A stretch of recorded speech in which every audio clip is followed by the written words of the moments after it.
So this is my KitchenAid coffee machine. I've stripped it down completely to take a look at the screen, the display. Turn that around. The LED has been getting dimmer and dimmer. It's completely unreadable in ordinary daylight now. But unfortunately, this thing is not easy to disassemble.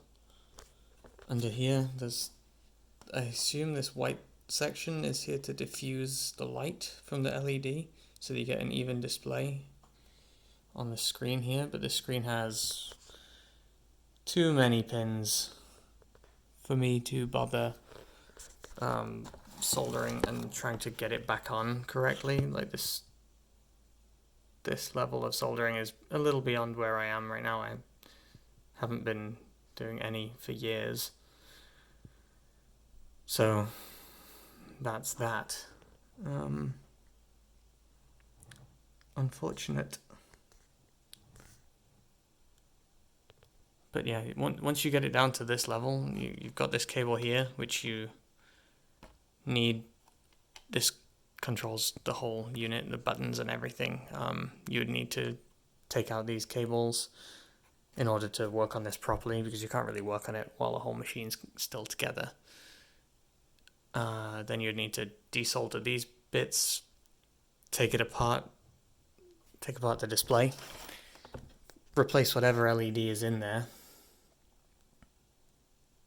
I'm not sure what it would be. Probably just a standard LED, or maybe 2 or 3, an array.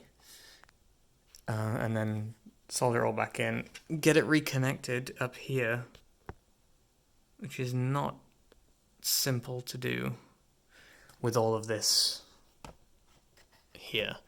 You could remove and replace that, but that's more than I'm willing to do. But that's